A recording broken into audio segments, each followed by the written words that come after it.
बिस्मिल्लाहिर्रहमानिर्रहीम। नाज़रीन अस्सलाम वालेकुम, मैं हूँ मंसूर आज़म काजी। पाकिस्तान तहरीक इंसाफ ने गुज़िश्ता एक साल से हुकूमत के ख़िलाफ़ महाजराई का आगाज़ किया, ताहम आज ख़ुद ही महाजराई का शिकार होती नज़र आ रही है। पार्टी की क़यादत कौन संभालेगा, इस बात को लेकर पहले PTI की कानूनी और सियासी टीम में महाजराई हुई, फिर बानी की अहलिया और बहनों में खींचातानी हुई। कई अहम चेहरे मंजर आम से गायब हो गए। अपोजिशन का भी बेहतर किरदार अदा ना कर सके और अब PTI के रहनुमा शेर अफजल मरवत को भी PTI से आउट कर दिया गया और कहा यह जा रहा है कि पार्टी डिसिप्लिन की खिलाफ वर्जी की गई है और कई जगह पर यह भी कहा जा रहा है कि कॉम्प्रोमाइज़्ड हो चुके थे।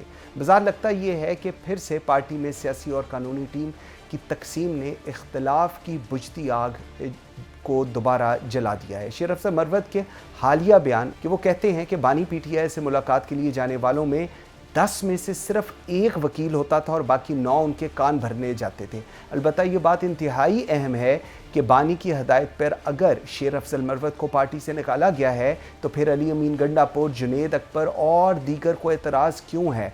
या तो बानी PTI की हदायत पर पार्टी के साथ खड़े होते या फिर मुतफ़िक़ा तौर पर यह काम होने ही ना देते। बाज़ार लगता यह है कि अब PTI की जंग हुकूमत के साथ साथ अपने आप के अंदर भी शुरू हो गई है। इस पर बात करेंगे प्रोग्राम के पहले हिस्से में। आई एम वेरी ग्रेटफुल, मुझे पाकिस्तान तहरीक इंसाफ के सीनियर रहनुमा रऊफ़ हसन साहब ज्वाइन कर रहे हैं। रऊफ़ साहब, बहुत शुक्रिया आपके टाइम देने का। सर, सबसे पहले शेर अफजल मरवत को निकाले जाने का फ़ैसले से आप कितने मुत्तफ़िक़ हैं? आपको नहीं लगता कि इस वक्त पार्टी को मुनज़्ज़म होने की ज़रूरत है, ना कि सरज़निश की जाए, रहनुमाओं को निकाला जाए? और जिस वक्त आप और मैं बात कर रहे हैं उस वक्त शहरियार अफरीदी का मैं पढ़ रहा हूँ, वो कह रहे हैं कि जी उन्होंने डिनाई की है इस न्यूज़ को कि शेर अफजल मरवत को किसी ने कहीं से नहीं निकाला।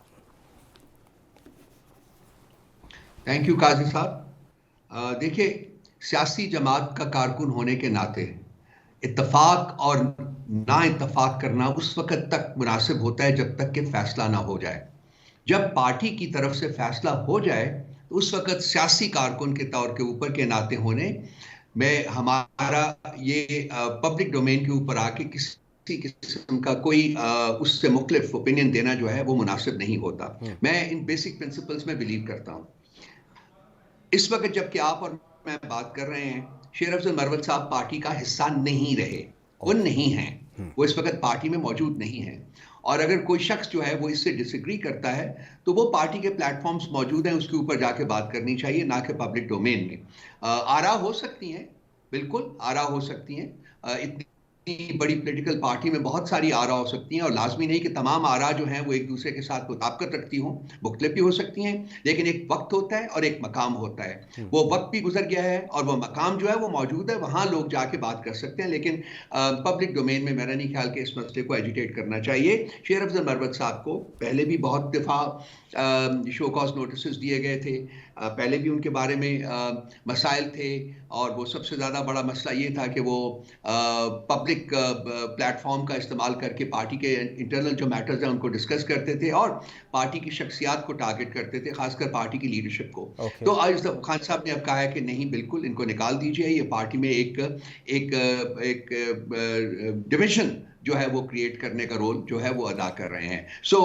हकीकत हाल ये है कि शेर अफजल मरवत साहब इस मोमेंट इन टाइम जबकि हम और आप बात कर रहे हैं पार्टी का हिस्सा नहीं है। ठीक। अच्छा सर, मुझे एक और चीज़, डिवीजन की आपने बात की, ये चीज़ हम लोगों ने बाकी भी देखी, लेकिन एक और भी कहा जाता है कि जी वो कॉम्प्रोमाइज हो गए हुए थे। In what sense it is been asked कि जी वो कॉम्प्रोमाइज हो चुके हुए थे?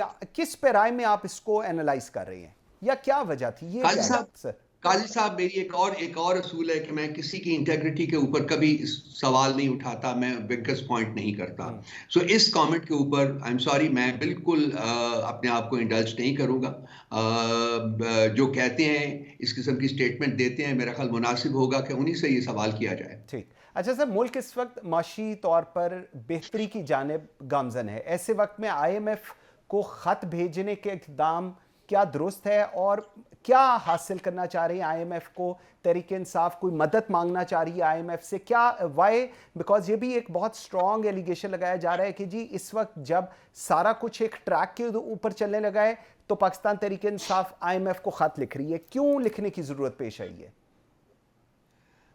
दो तीन बातें आपने कही हैं जिनसे मैं ब्लंटली डिसएग्री करता हूं। नंबर एक कि जी माशी तौर के ऊपर मुल्क जो है वो बेहतरी की तरफ जा रहा है, ये बिल्कुल ठीक नहीं है।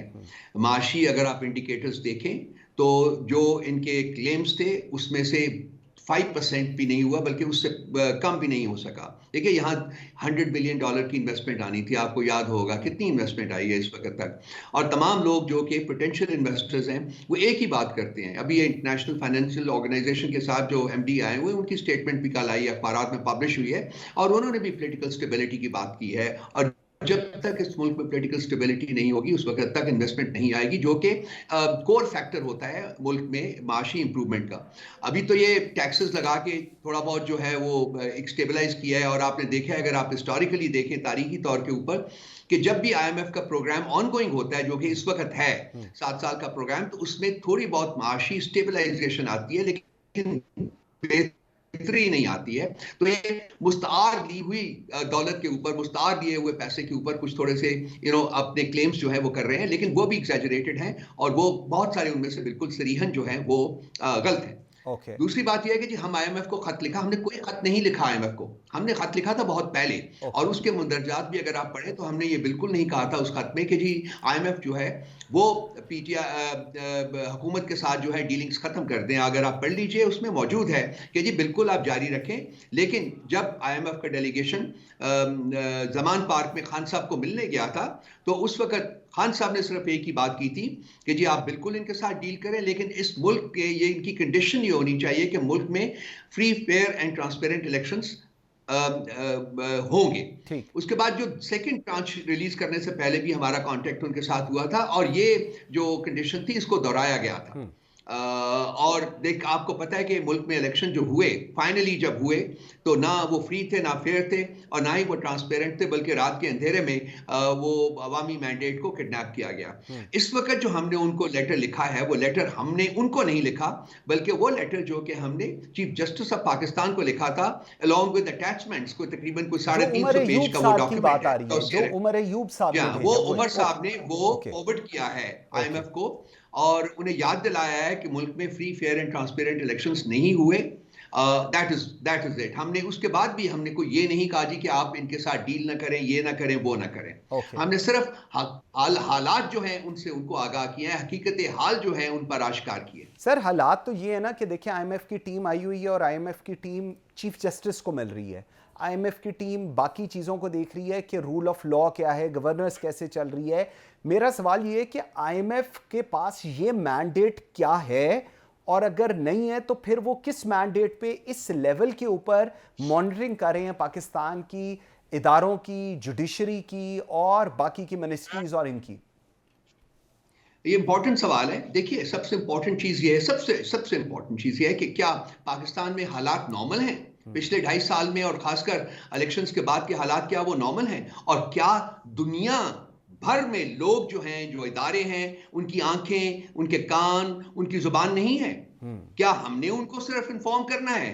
क्या वो खुद नहीं देख सकते, खुद नहीं सुन सकते, खुद नहीं बोल सकते इन मामलात के ऊपर? आप दुनिया की जितनी भी डेमोक्रेटिक कंट्रीज हैं उनकी पार्लियामेंट्स की करारदादें देख लें, उनके कांग्रेसमैन की, उनके मेंबर्स ऑफ पार्लियामेंट की, उनके सेनेटर्स की करारदादें देख लें। यूनाइटेड नेशंस की जो ह्यूमन राइट्स बॉडी है उसकी आप पिछले 2 साल की जो स्टेटमेंट्स है वो देख लीजिए। इसके अलावा आप यूएस, यूके एंड जो यूरोपियन यूनियन है वहां से ममालिक की जो स्टेटमेंट्स आई हैं उनको देख लीजिए। ईयू की स्टेटमेंट देख लीजिए, आप कॉमनवेल्थ की स्टेटमेंट देख लीजिए। अब आइए पाकिस्तान के अंदर जो इदारे हैं, एचआरसीपी की स्टेटमेंट आप देख लीजिए। तो ये जो सारी आगाही इस वक्त हुई, आप किसी भी बच्चे से बात करें उसको पता है कि पाकिस्तान में क्या हो रहा है। तो क्या हमें बताने की जरूरत है आईएमएफ को? हाँ। अब आपके दूसरे हिस्से की तरफ आते हैं कि वो यहां क्यों आए हुए हैं। आईएमएफ का जो चार्टर है उसमें लिखा हुआ है कि जी अगर कोई इश्यूज हो इलेक्शन रिलेटेड तो 30% जो कंस्टिट्यूएंसीज है वहां ऑडिट हो सकता है। ये हमने अपने साल से ज्यादा पहले जो लिखा गया था लेटर उसमें मेंशन भी किया था।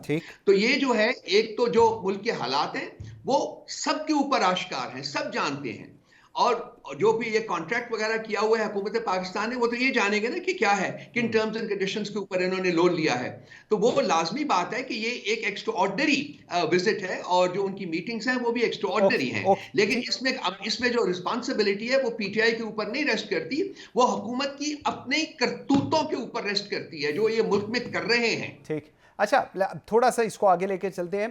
ग्रैंड ऑपोजिशन अलायंस के क्याम पर अब तक क्या पेशरफ्त हुई है? इनिशियली 2 हफ्ते पहले जब हम लोग यही प्रोग्राम कर रहे थे तो हम लोगों को लग रहा था कि मौलाना साहब, शाहिद खाकान अब्बासी बहुत मुतहरिक हो दिखाई दे रहे हैं, प्राइम मिनिस्टर मिलने गए हैं मौलाना को, और उसके बाद अपेरेंटली लग रहा था कि मौलाना इज़ ऑन योर साइड। लेकिन अब की सूरत हाल कैसी है? क्या सिचुएशन है? कोई थोड़ी सी खामोशी नजर आ रही है, मुतहरिक नहीं अब उस तरह नजर आ रहे? देखिए जी, मीटिंग्स हुई थी, मीटिंग्स हो रही हैं। एक प्रिंसिपल कंसेंसस मौजूद है तमाम पॉलिटिकल पार्टीज का, इंक्लूडिंग जेयूआई, इंक्लूडिंग मौलाना फजलुर रहमान साहब, कि मुल्क में फौरी तौर के ऊपर free, fair and transparent elections करवाने चाहिए, होने चाहिए। और ये कि जो पास्ट इलेक्शंस हुए थे वो फ्रॉड इलेक्शंस थे, इसके ऊपर कंसेंसस मौजूद था, मौजूद है। और इसी कंसेंसस को लेके हम आगे बढ़ेंगे और उस जो भी तहरीक हमने चलानी है उसका इंशाअल्लाह ताला कुछ दिनों में ऐलान कर दिया जाएगा। ओके, अच्छा लास्ट ज़रा मुझे बताइएगा और इसका मुझे थोड़ी इन डेप्थ समझाइएगा, क्योंकि ये एक बड़ी कॉन्ट्रडिक्शन आ रही है। खान साहब का आर्मी चीफ को तीसरा ख़त लिखा गया है, आर्मी चीफ का जवाब आपने सुन लिया है, जो उन्होंने रिमार्क्स दिए हैं, मैं उनको दोहराना नहीं चाह रहा। सर, लाहे अमल क्या है पाकिस्तान तहरीक इंसाफ का? आप इस्टेब्लिशमेंट से बात करना चाह रहे हैं, आप इस्टेब्लिशमेंट को बताना चाह रहे हैं सब कुछ दोस्ती, सब कुछ क्या क्या चीज़ बननी चाह रही है? बिकॉज अगर जमहूरियत की बात करें तो फिर ये जो पॉलिटिकल पार्टीज और सो कॉल्ड इस वक्त की जो हुकूमत है उनसे तो आप लोग बात नहीं कर रहे। आर्मी चीफ को खत लिखने का क्या मकसद है? काजी साहब, देखिए, एक पॉलिटिकल पार्टी के नाते हमारा ये कॉन्स्टिट्यूशनल राइट है कि हम अपना पॉइंट ऑफ व्यू जो है वो आगे पहुंचाएं सब लोगों तक, इस मुल्क के अवाम तक। और इसी तरह से फॉर्मर प्राइम मिनिस्टर होने के नाते और उस पॉलिटिकल पार्टी के फाउंडिंग चेयरमैन होने के नाते इमरान खान साहब का भी ये हक है कि वो अपने ओपिनियंस जो हैं, जो वो फील करते हैं कि मुल्क के हालात किस तरफ लेके जा रहे हैं, उसको वो जहां भी उनकी ख्वाहिश हो वहां तक पहुंचाएं। अनफॉर्चुनेटली इस वक्त खान साहब का नाम ले सकते हैं आप, खान साहब की ना तस्वीर दिखा सकते हैं, ना खान साहब की कोई स्टेटमेंट जो है आपका मीडिया जो है, आपका जो मेन स्ट्रीम मीडिया है इंक्लूडिंग योर चैनल, वो ब्रॉडकास्ट कर सकता है। ये हकीकत है, ठीक है। इसके अलावा जुबान बंदी सरेआम है। अब हर बंदा जो है वो फेयर फैक्टर जो है वो एक बहुत बड़ा कंपोनेंट बन चुका हुआ है। अभी पीछे काशिफ अब्बासी साहब को ऑफ एयर किया गया है, उनका क्या गुनाह है? इसी तरह से और भी बहुत से लोगों के साथ इसी किस्म का बर्ताव जो है वो किया जाता है। तो इस किस्म के हालातों में जहाँ के कंस्ट्रिक्टेड हों, जो स्पेसेस हैं वो ले ली जाएं, उनको श्रिंक कर दिया जाए और हमारे जो ऑप्शंस हैं to communicate with the people of the country वो श्रिंक हो, बल्कि उनको कुलियतन खत्म कर दिया जाए। तो एक तो सोशल मीडिया हमारा प्लेटफॉर्म रहता है, उसके थ्रू हम बात करने की कोशिश करते हैं और खान साहब भी उसी प्लेटफॉर्म का इस्तेमाल कर रहे हैं। ये ओपन लेटर्स हैं जो उन्होंने लिखे हैं और उसमें उन्होंने मुल्क की भलाई की बात की है, उसमें उन्होंने लेकिन सर उसका जवाब आपने देखा ना सर, बिल्कुल किया, लेकिन खत्म करने की बात की। लेकिन उसके बाद उसका रिएक्शन देखें जो आर्मी चीफ की तरफ से आया है, वो रिएक्शन आपको लगता है उसके वो रिएक्शन ऐसा है कि उन्होंने खत, वो तो कहते हैं मैं तो पढ़ना भी गवारा नहीं करूंगा, प्राइम मिनिस्टर को भेज दूंगा। देखिए, ये उनका प्रेरोगेटिव है, वो जैसा भी समझे वो उनका प्रेरोगेटिव है, उसके बारे में मैं कमेंट नहीं करूंगा। लेकिन हम अपना फर्ज पूरा कर रहे हैं, इमरान खान साहब अपना फर्ज पूरा कर रहे हैं कि ये मुल्क के जो बढ़ते हुए जो फासले हैं यहाँ अवाम और फौज के दरमियान वो मुनासिब नहीं है, वो ठीक नहीं है, उनको ख़त्म होना चाहिए। और उनको ख़त्म करने के लिए उन्होंने अपनी तजावीज़ दी हैं, बड़ी पॉजिटिव तजावीज़ हैं और ये सब कुछ हक़ाइक़ पर मबनी है। इस प्रोसेस को रिवर्स होना होगा और मैं इस बारे में, मैं आपको पता कि बड़ी देर से, बहुत देर से, सबसे पहले से मैं कह रहा हूँ कि मुल्क के हालात को बेहतर करने के लिए, मुल्क को सही रास्ते के ऊपर डालने के लिए इस्टेब्लिशमेंट और पीटीआई के दरमियान जो डायलॉग है, जो बातचीत है, वो नागुज़ीर है, उसके बगैर वो बहुत जरूरी है, वो होनी चाहिए। और ये मेरे ऊपर इल्जाम भी लगे हैं, लेकिन मैं फील करता हूं कि ये हकायक पर मबनी स्टेटमेंट है और मैं इसको बड़ा बहुत अभी भी होलसमली इसको एस्पाउस करता हूं कि इसके बगैर मुल्क आगे नहीं बढ़ बिल्कुल सकता। ठीक। रऊफ हसन साहब, बहुत शुक्रिया आपके टाइम देने का जी, वेरी ग्रेटफुल। नाज़रीन, एक ब्रेक लेते हैं जी। ब्रेक से जिस वक्त वापस आते हैं तो अदालती बहरान जो अब शायद ख़त्म होता नज़र आ रहा है, लेकिन अब होने क्या जा रहा है, इस पर बात करेंगे। फैसल चौधरी साहब और हाफिज़ एहसान साहब मेरे साथ होंगे। नाज़रीन, एक ब्रेक के बाद welcome back after the break ji. नाज़रीन, मेरे साथ इस वक्त मौजूद हैं बानी PTI के वकील फैसल चौधरी साहब और माहिर कानून हाफिज़ एहसान साहब। बहुत शुक्रिया आप दोनों के टाइम देने का। फैसल साहब, सबसे पहला सवाल, तीसरे ख़त की ज़रूरत क्यों पेश आई बानी PTI को लिखने की? और उसके ऊपर अभी मैं देख रहा था जो आर्मी चीफ का भी जो रिस्पांस आया है वो बड़ा एक अनकॉल्ड फॉर शायद रिस्पांस था। वो कहते हैं जी अगर ख़त आया भी है अव्वल तो मुझे मिला नहीं, प्राइम मिनिस्टर को भेज दूंगा। और उसके साथ भी एक कमेंट उन्होंने कहा, क्या ज़रूरत थी फैसल साहब ये ख़त लिखने की जी? देखिए, ये खत जो है इसके मुखातिब आर्मी की हाई कमान के अलावा फौज है, अवाम है, और ये उन 6 कोर कॉन्फ्लिक्ट्स का अहाता करता है जो कि इमरान खान साहब की नज़र में फौज और अवाम के दरमियान बढ़ती हुई खलीज की बुनियाद हैं या उसकी वजूहात हैं, और जिन पे पॉलिसीज़ को नज़रसानी की ज़रूरत है। और इन पॉलिसीज़ को, इन वजूहात को रिव्यू किए बगैर एक बहुत बड़ी जंग फौज लड़ रही है, जिसमें हमारे जवान, हमारे ऑफिसर्स, हमारे बच्चे शहादतें दे रहे हैं। उसके अलावा पुलिस के लड़के हैं, लेवीज है, FC है, यानी लॉ इन्फोर्समेंट एजेंसीज के जवान शहादतें दे रहे हैं। लेकिन इसके बावजूद जो है वो हम मांगी जो कि हमेशा फौज और अवाम के दरमियान रही है, उसका फुकदान है। तो इसका जवाब जो है वो जो भी आए वो इम्पोर्टेंट नहीं है। इस कोर कॉन्फ्लिक्ट्स का अहाता करना ज़रूरी है, उनके ऊपर एक्शन लेने की ज़रूरत है। ओके। यानी माइनॉरिटी को मेजॉरिटी के ऊपर इम्पोज करना, 26वीं आईनी तरमीम के ज़रिए निज़ाम अदल को ज़मींबोस करना, पीका लॉ के ज़रिए मीडिया का गला घोटना, जो ऑलरेडी मेन स्ट्रीम मीडिया तो गैग हो चुका। फिर जैसे अभी आप देखिए, आप इमरान खान साहब का नाम नहीं ले रहे, आपने मेरा तारुफ भी बानी PTI जी, का, बिल्कुल। हालांकि आपको, हाँ मतलब ये आप पे कदगन है ना, आप नहीं ले सकते ना। लेकिन जॉय साहब, फिर एक तो सवाल ये है कि आप कोशिश कर रहे हैं, आगे से जवाब ही कोई नहीं है।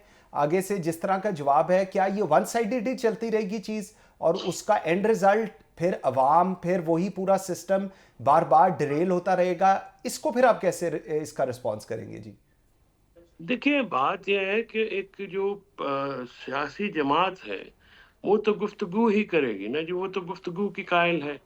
गुफ्तगू किए बगैर तो हमारे पास तो इसके अलावा और कोई ऑप्शन है नहीं। तो हम तो ये जो कॉन्फ्लिक्ट्स हैं इसकी तरफ तो जो दिलाते रहेंगे। ओके। पहला लेटर, दूसरा लेटर और तीसरा लेटर भी इसी सिलसिले की कड़ियां हैं ओके। कि उसमें हमने ये कहा है कि ये जो मौजूदा पाकिस्तान में सियासी अदम इस्तेकाम है, मुआशी जमूद है, बढ़ती हुई दहशत गर्दी है, ख़ासकर KP और बलूचिस्तान जो है इस वक्त बैडली इफेक्टेड है, 2013 से भी ज़्यादा बढ़ गई है दहशत गर्दी। वहाँ पे तमाम इदारों को जो है अपने असल काम से हटा के पॉलिटिकल इंजीनियरिंग में लगा दिया गया है। सुप्रीम कोर्ट की भी ऑब्जर्वेशन है। तो ये सारे मामलात के ऊपर मंसूर एक रिव्यू की ज़रूरत तो है, क्योंकि पाकिस्तान आगे नहीं बढ़ रहा है। ओके। और ठीक। ये कहना कि पाकिस्तान को आगे बढ़ना है, बिल्कुल बढ़ना है, लेकिन उसके तरीक़ेकार तो ये नहीं है। बिल्कुल। IMF का डेलीगेशन आया है, उसके ऊपर जो है उनका जो रूल ऑफ लॉ और गवर्नेंस के ऊपर जो मैकेनिज्म्स हैं इस पे उनको ने एड्रेस बिल्कुल किया for the first time. Supreme court के चीफ में जस्टिस जाके को भी उन्होंने, बिल्कुल उन्होंने मिला है। अच्छा फैसल साहब, मैं एक आपके पास आता हूँ दोबारा, ज़रा हाफिज़ एहसान साहब को मैं डिस्कशन के अंदर ऐड करूँ।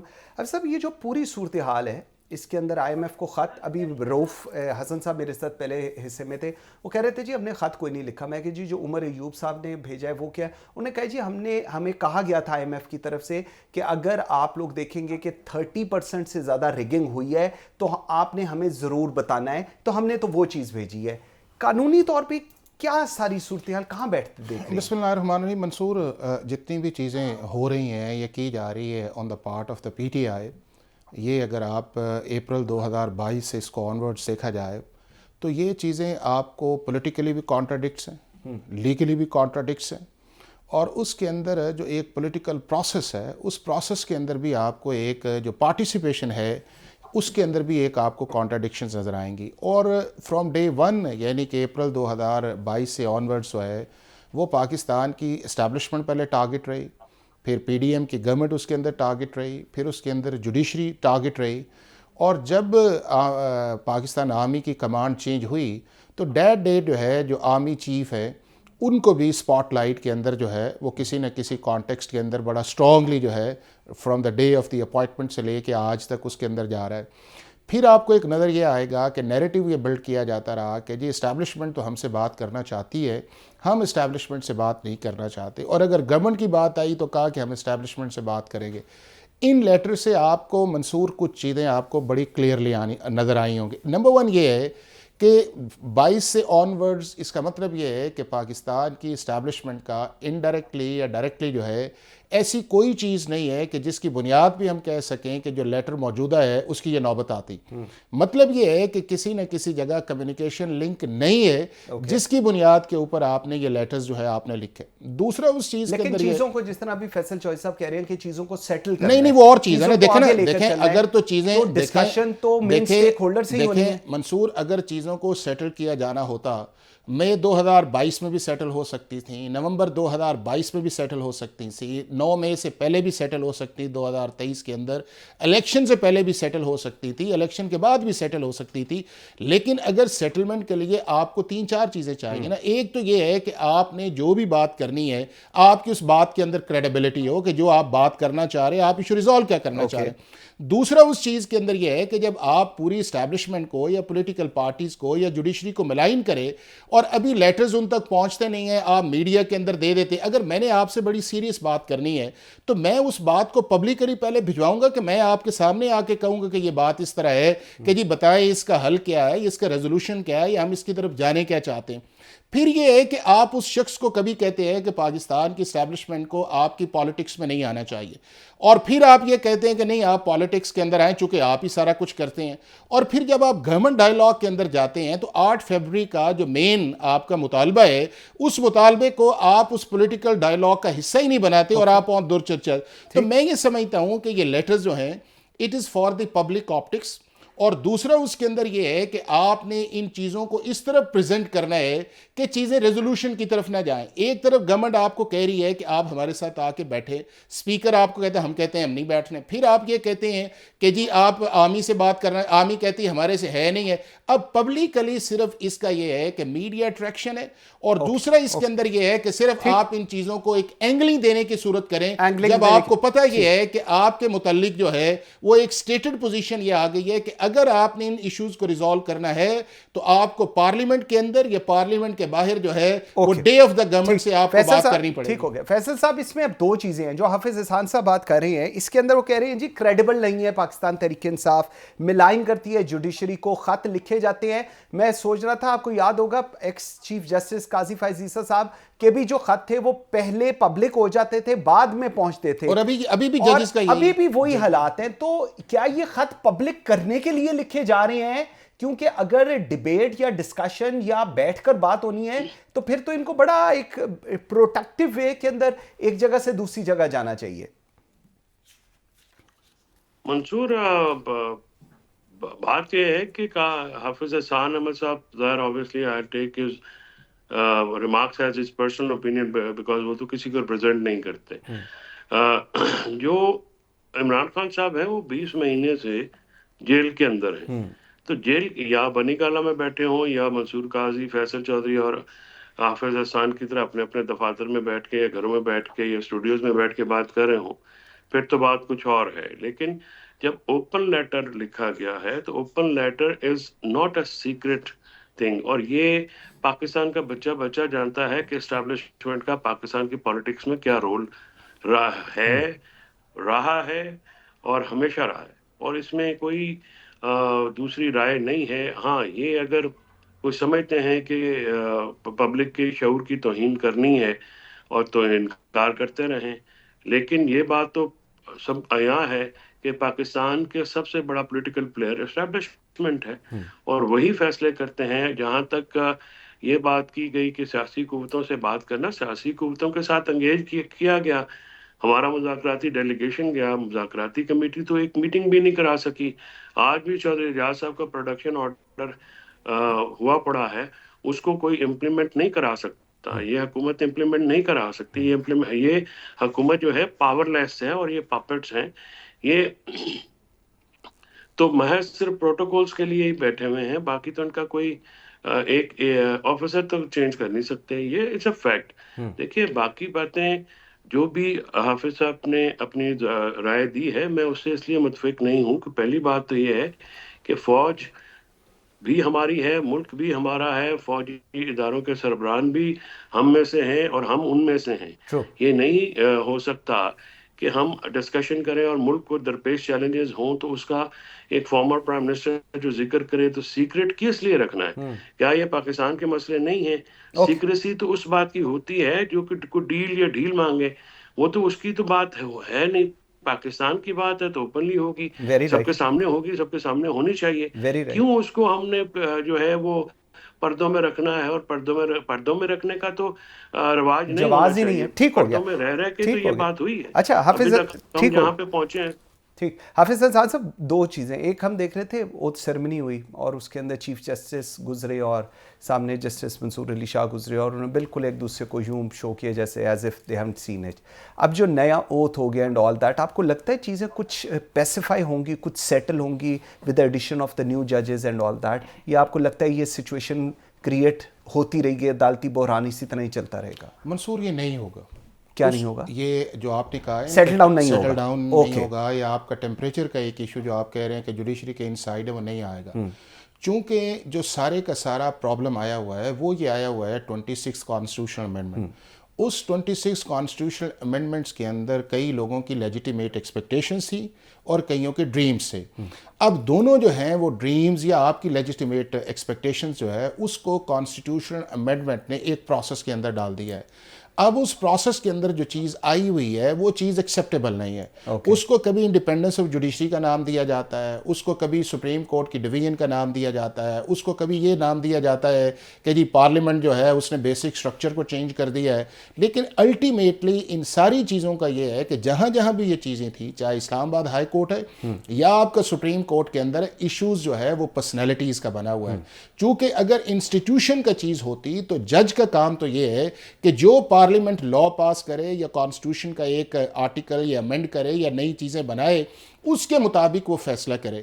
और अगर वो चीज़ लिस्ट उसके पास आती है तो आइन और कानून के मुताबिक वो फैसला करे। ये नहीं होता दुनिया भर के अंदर कि जी अमेंडमेंट आई है, हम उसके खिलाफ एक नैरेटिव क्रिएट करें, हम चीफ जस्टिस को बार बार कहें, चीफ जस्टिस को कंटेम्नर कर दिया जाए, कॉन्स्टिट्यूशनल बेंच की लीगैलिटी के ऊपर क्वेश्चन मार्क करें, नीचे से लेटर्स ऊपर जा रहे हैं, सीनियरिटी के इशूज़ आ रहे हैं। ये सारे का सारा आउटकम जो है वो 26। अब इसका एक ही हल है। एक इसके अंदर ये है कि या तो ये होता कि आपने जब जिस तरह दूसरे ममालिक के अंदर आपके कुछ ऐसे फंक्शंस हैं कि अगर आपको कंसीडर नहीं किया जाता या आपको सुपरसीड कर दिया जाए तो फिर आप उस सिस्टम से निकल जाते हैं ऑनरेबली। आप ये कहते हैं कि मैं कंटिन्यू नहीं करना चाहता और मैं निकल जाता हूं। दूसरा फिर उसके अंदर ये है कि फिर या उसकी एक्सेप्टेबिलिटी आप कर ले कि ठीक है, एक प्रोसेस जो है ये मुमकिन नहीं है कि आप उस लेवल के अंदर जाके चीजों को एक्सेप्ट भी ना करें और मैं या आप या फैसल जो है ये हम वॉइस रेज कर सकते हैं कि चीजें ठीक हैं या नहीं है, लेकिन जजेस जो है वो अपने फैसलों से करते हैं। और ये जो आपको कंटिन्यूटी आ रही है, चाहे इसकी लाहौर की मंसूर सॉरी इस्लामाबाद की या आपको जो नजर आ रही है सुप्रीम कोर्ट की, ये रिजॉल्व नहीं आएगी। क्योंकि रिजॉल्व इसलिए नहीं आएगी कि ना ये कॉन्स्टिट्यूशनल बेंच को मानेंगे, ना उसकी अमेंडमेंट्स पे जाएंगे। और ये सिलसिला में है पाकिस्तान की जुडिशरी के लिए या पाकिस्तान के इदारों के लिए। Very right Hafiz Ahsan, thank you very much ji. Faisal Chaudhry, बहुत शुक्रिया आप दोनों के टाइम देने का। नाज़रीन एक ब्रेक लेते हैं जी, ब्रेक से वापस आते हैं तो ज़रा तैयब उर्दुगान का पाकिस्तान का जो दौरा है और दूसरी तरफ नरेंद्र मोदी यूएस के अंदर मुलाकात कर रहे हैं डोनाल्ड ट्रंप से, इस पे ज़रा बात करेंगे डॉक्टर हुमा बकाई से। मेरे साथ रहिएगा। Welcome back after the break ji. नाज़रीन, खित्ते की बदलती सूरत हाल और पाकिस्तान में बेहतरी का इम्कान है, इसकी वाज़ह मिसाल तुर्क सदर का दौरा पाकिस्तान है। दोनों ममालिक के दरमियान अरबों रुपए के तजारती मुआहदों से मुल्क में बेरोज़गारी, गुर्बत, माशी अदम इस्तेहकाम और तालीम का फुकदान ख़त्म होने के कवी इम्कानात हैं। वक्त के साथ साथ पाकिस्तान की खारजा पॉलिसी और तरजीहात भी बदल रही हैं। पाकिस्तान अमेरिका की बजाय अब चीन, रूस और तुर्की समेत दीगर दोस्त ममालिक के साथ अपने तजारती, दफाई और दोस्ताना ताल्लुकात को फ़रोग़ दे रहा है। लेकिन अगर चीन पाकिस्तान का यार है तो उधर भारत भी आलमी मंडी में पंजे गाड़ने को तैयार है। भारतीय वज़ीर आज़म नरेंद्र मोदी 2 रोज़ा दौरे पर अमेरिका में हैं और अमेरिका के साथ माशी, दफाई, टेक्नोलॉजी और सप्लाई चेन समेत दीगर शोबों में शराकत दारी चाहती हैं। लेकिन ये भारत का सिर्फ ज़ाहरी चेहरा है, असल मकसद कुछ और है। भारत दुनिया के सामने मकबूजा कश्मीर पर अपने नाजायज़ कब्ज़े को जायज़ करार देना चाहता है, मुसलमान मुखालिफ एजेंडे को फ़रोग़ देना चाहता है और ये सब कुछ अमेरिका की आशीर्वाद के ज़रिए ही मुमकिन कर पाएगा। भारतीय तस्सुबाना रवैये की मिसाल खुद बैनुल-अक़वामी मीडिया दे रहा है। CNN के मुताबिक गुज़िश्ता साल भारत में नफ़रत अंगेज़ तकारीर परवान चढ़ी। मुसलमानों को और दीगर अक़लियतों के ख़िलाफ़ तअस्सुब ख़तरनाक हद तक बढ़ गया। एक तरफ पाकिस्तान अमन और दोस्ती का पैगाम पहुंचा रहा है और दूसरी तरफ भारत मुसलमानों के ख़िलाफ़ मुतपरसाना रवैया अपना रहा है। लेकिन चीन, तुर्की और रूस समेत दीगर दोस्त ममालिक ने मसला कश्मीर व पाकिस्तान का भरपूर साथ देने का बरमला इजहार किया है, जो कि ना सिर्फ पाकिस्तान बल्कि मकबूजा कश्मीर के अवाम के लिए भी खुश आइंद होगा। इस मामले में बात करने के लिए मुझे इस वक्त ज्वाइन किया है डॉक्टर हुमा बकाई ने, माहिर बैनुल-अक़वामी अमूर हैं। डॉक्टर साहब, पाकिस्तान की जो बदलती खारजा पॉलिसी क्या खुद मुख्तारी की तरफ एक कदम है या आलमी ताकतों के दरमियान तवाज़ुन की कोशिश की जा रही है? Why am saying so, America के साथ एक हमारे ताल्लुकात जो हैं वो हम सबको पता है। चीन, टर्की इस वक्त जो विज़िट चल रहा है और रशिया के साथ जो हमारी वो कुर्बतें बढ़ रही हैं, इसको आप किस पैमाने में इसको एनालाइज करती हैं? देखिए जी, बिल्कुल साफ बात है, पाकिस्तान एक लो रंग मिडिल पावर है जो माशी मुश्किलात का शिकार भी है। तो ऐसी सूरत हाल में आपके पास ना बहुत सारी ऑप्शंस होती हैं और ना बहुत सारी चॉइसेस होती हैं, लेकिन बहरहाल आप एक स्मार्ट डिप्लोमेटिक फुटवर्क करते हैं ताकि आप इंटरनेशनली रेलेवेंट रहें और फाल रहें। वहाँ मेरा ख्याल है कि पाकिस्तान ने कद्र का कामयाबी हासिल की है, बावजूद इसके कि ताल्लुकात थोड़े से ऊपर नीचे हैं अमेरिका से और चाइना के साथ भी मुश्किलात हैं। चाइना क्योंकि ओपन डिप्लोमेसी नहीं करता, तो चाइना ने हमें पसे पर्दा बताया है कि कुछ मसाइल हैं और कुछ ऐसी चीज़ें हुई जो चाइना को इस वक्त पसंद नहीं आई और उसका रिएक्शन भी मैं आपको बताऊं कि आया है। लेकिन पाकिस्तान डैमेज कंट्रोल कर रहा है और इस डैमेज कंट्रोल के दौरान वो थर्ड ऑप्शंस को भी एक्सप्लोर कर रहा है। टर्की के साथ हमारी कन्वर्जेंस है।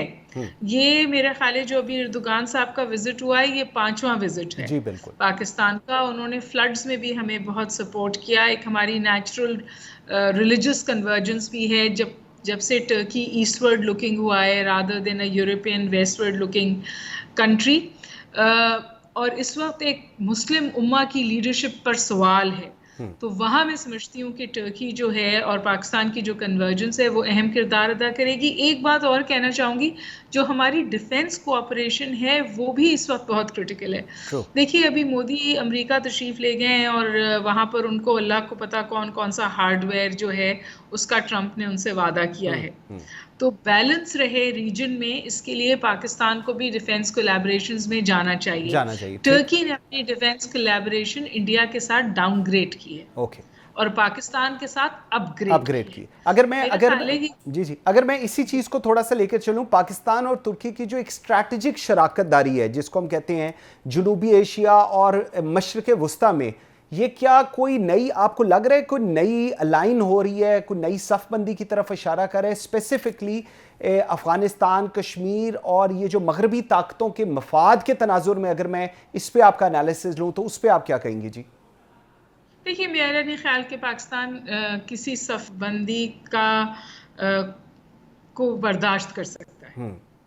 पाकिस्तान की जो भी सफ़बंदी होगी वो बाय कंपल्शन होगी, बाय चॉइस नहीं होगी।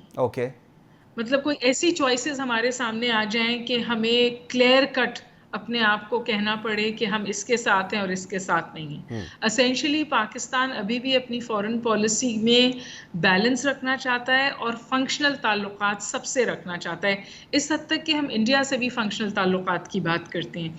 अफगानिस्तान का जो इशू है वो मेरे ख्याल है कि उसे ज़्यादा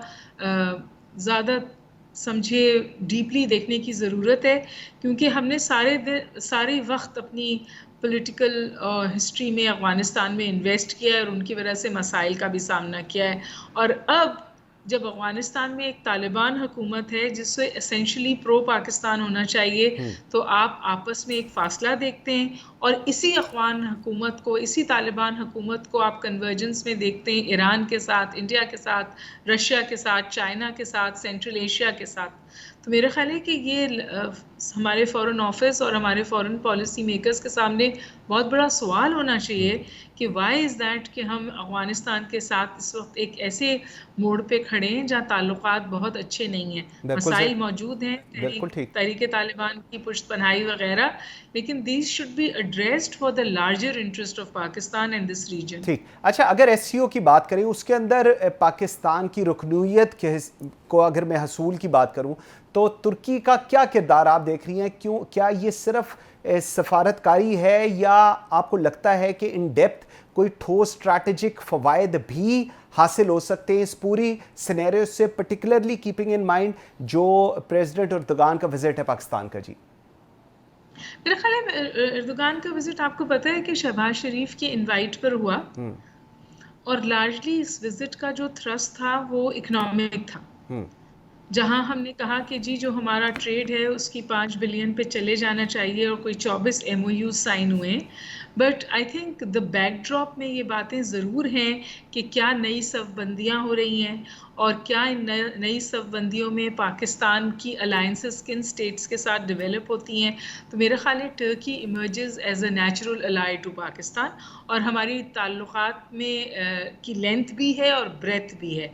तो मेरा ख्याल है कि ये जो कन्वर्जेंस है और इसके जो ऑप्टिक्स है और जितनी इस विजिट को पजीराई पाकिस्तान में भी मिली, पाकिस्तान जिस तौर इसको लेके आगे जा रहा है, स्टेट विजिट तो था ही, जिस तरह इंटरनेशनल मीडिया ने भी इसको कवर किया है वो मेरा ख्याल है कि इंटरेस्टिंग डेवलपमेंट है, बिलखुसूस इसलिए क्योंकि इस वक्त जब ये विजिट जारी है तो मोदी जो हैं वो पेरिस के बाद अब अमेरिका में हैं। पेरिस में उन्हें इतनी पजीराई नहीं मिली बल्कि एक थोड़ी एम्बैरेसमेंट भी हुई प्रेसिडेंट मोदी को, लेकिन अमेरिका में उनको खासी अच्छी वेलकम मिला है और वो उसका मैक्सिमम फ़ायदा उठाएंगे, जिसमें उन्होंने एक जो साहब हैं उनकी एक्सट्रेडिशन, पाकिस्तानी जो हैं उनकी एक्सट्रेडिशन भी हासिल कर ली है, हार्डवेयर पर बहुत मिलिट्री हार्डवेयर पे बहुत अच्छी कोलैबोरेशन। अच्छा, लास्ट जरा मुझे बताइए कि डॉक्टर साहब दो सिनेरियोज, एक Turkish president visit to Pakistan जो इस वक्त चल रहा है जहाँ पर हम बहुत सारे MOUs देख रहे हैं कि बहुत बेहतरी की उम्मीद एक मरतबा दोबारा नज़र आ रही है। दूसरी तरफ नरेंद्र मोदी का विजिट है US का, वहाँ पर उनकी मुलाकात हो रही है डोनाल्ड ट्रंप से और वो कह रहे हैं कि जी आप सबसे पुरानी स्ट्रॉन्ग डेमोक्रेसी हैं, हम सबसे पुरानी डेमोक्रेसी हैं, 1 और 1 2 नहीं होते, 1 और 1 11 होते हैं। क्या मैसेज ओवरऑल हम इस पूरे पर्सपेक्टिव में कंसीव करने की कोशिश करें या क्या समझें? What's happening between whom? Between Pakistan and between Pakistan situation which is on the ground and जो इस वक्त हिंदुस्तान कर रहा है with respect to the US। देखिए इंडिया की तो बिल्कुल वाज़ेह आपको थ्रस्ट नजर आता है ना, उसने at the cost of the region यानी साउथ एशिया की कॉस्ट पर उसने वेस्टवर्ड रिलेशनशिप्स कल्टिवेट की हैं, चाहे वो यूरोप में हो चाहे वो यूनाइटेड स्टेट्स से हो, और वहाँ पे वो एक फ़ायदा चाहता है, वो रिटर्न्स चाहता है चाइना को काउंटर करने के लिए वॉशिंगटन से, और वहाँ वो मैक्सिमाइज करना चाहता है, एम्प्लीफाई करना चाहता है अपने मफाद में उस रिलेशनशिप को। और इन टाइम ये बात US को समझ में आएगी, India will not do the US bidding, लेकिन वो इस रिलेशनशिप को कल्टिवेट करता है ताकि वो अमेरिकन की वजह से इस खत्ते में मैक्सिमम मफाद हासिल कर सके, चाहे वो मिलिट्री हो, चाहे वो यूनाइटेड नेशंस में हो, चाहे वो उसका न्यूक्लियर स्टेटस हो, चाहे वो उसका सिक्योरिटी काउंसिल के लिए सीट की बिड हो। तो चाइना को काउंटर करने के लिए जो कन्वर्जेंस अमेरिका और इंडिया के बीच में है वो रियल है। Okay. लेकिन मेरा ख्याल है Pakistan should now see the relationship beyond that. Beyond that, Pakistan को बिल्कुल यूएस के साथ भी अमेरिका अपनी इंडिपेंडेंट रिलेशनशिप रखनी चाहिए और पाकिस्तान को खित्ते में भी अपनी इंडिपेंडेंट रिलेशनशिप रखनी चाहिए, जहां इस वक्त हम बांग्लादेश से बहुत उम्दा रिलेशनशिप डेवलप बिल्कुल कर ठीक रहे है। हैं। डॉक्टर हुमा आपका ही थैंक यू वेरी मच जी, बहुत शुक्रिया आपके टाइम देने का। नाज़रीन आज के लिए इतना ही, मुझे मंसूर आजम काजी को दीजिए इजाज़त। अल्लाह हाफिज़।